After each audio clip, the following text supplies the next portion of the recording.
Orang hanya tahu Rusia menginvasi Ukraina, akan tetapi mungkin mengkesampingkan 26.000 personel tentara bayaran yang dikirim berasal dari lebih 27 negara di dunia, semuanya untuk membantu Ukraina. Mungkin saja atas nama Privacy Army, namun, demikian banyaknya negara yang terlibat menghasilkan fakta lain. Jadi kita patut belajar dari Rusia, tentu saja belajar dari sudut kebaikannya, jangan sudut keburukannya. Rusia diembargo secara ekonomi, embargo yang tidak pernah terjadi sebelumnya di atas dunia ini. Diembargo secara teknologi, dikucilkan dari diplomasi, mata uangnya diserang. Pokoknya Rusia dikeroyok para raksasa kaya raya, dengan tambahan sanksi-sanksi yang semakin lama semakin berat, seolah seluruh belahan dunia barat mencoba menggencetnya habis-habisan.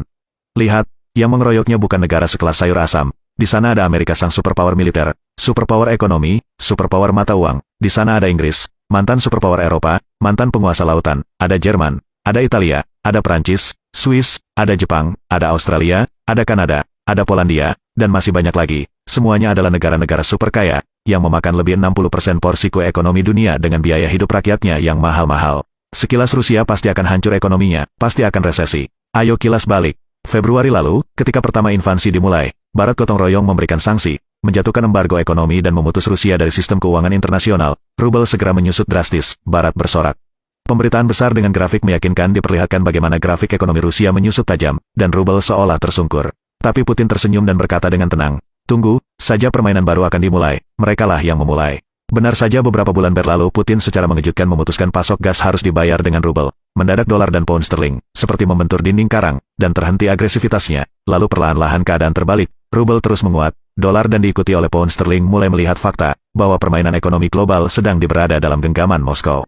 Ekonomi Eropa memburuk. Sektor industri sebagai tulang punggung kekayaan negara mulai merasakan sakit dan Rusia seperti sudah menghitung musim dingin. The Inter, sebagai tambahan bala tentaranya. Gas tiba-tiba terancam diputus. Masyarakat Uni Eropa panik, lebih kurang ajarnya, Inggris berencana memutus pasok gas mereka ke Belanda demi menyelamatkan diri sendiri. Di Kremlin tampaknya Putin tenang-tenang saja. Tentu saja dia masih mumet memikirkan akhir peperangan, atau dia bahkan berencana memperpanjang peperangan, untuk membingungkan sekaligus lebih mengacaukan ekonomi Barat. Tentu saja Rusia terkena inflasi, uang dan aset-asetnya yang sangat banyak di luar negeri dibekukan alias dirampas Barat, itu risiko permainan ini. Namun taruhannya menggiurkan, kemenangan tampak jelas karena kartu turf energi Rusia yang nyaris menguasai dunia. Lebih-lebih Barat juga tidak memperhitungkan fakta bahwa Rusia sudah lama tidak tertarik dengan para investor, hanya sedikit investasi asing di negara beruang merah, kebalikan dari negara-negara lain. Langkah ini diikuti oleh Cina yang alih-alih mencari investor mereka malah lebih suka menjadi investor dan terus menginvestasikan kekayaan mereka untuk menguasai dunia. Itulah sebabnya ketika para investor keluar dari Rusia mereka malah sengaja diusir dan nyaris tidak memberikan dampak apa-apa terhadap ekonomi Rusia. Kini rubel menjadi mata uang terbaik di dunia. Kini Eropa terancam resesi dan peningkatan pengangguran yang buruk. Di Inggris mulai bermunculan demo dari kaum pekerja. Amerika juga memperlihatkan tanda-tanda lampu merah, dolar mulai turun diikuti pounds dan mata uang euro. Nilai mata uang mencerminkan kekuatan ekonomi.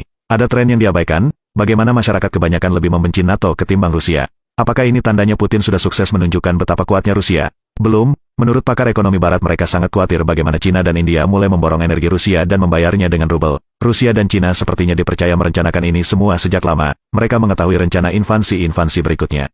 Kondisi hubungan internasional kian memburuk ketika Biden juga berkata mereka akan mengirimkan tentara untuk melindungi Taiwan. Hal tersebut membuat Cina marah dan dapat dipastikan sedang menyusun rencana jangka panjang untuk menghancurkan Amerika secara finansial. Kita berdoa semoga Perang Dunia Ketiga ini berakhir, karena nyatanya sudah hampir 60 negara di dunia tumbang ekonominya akibat krisis energi dan pangan yang diakibatkan invasi Rusia ke Ukraina.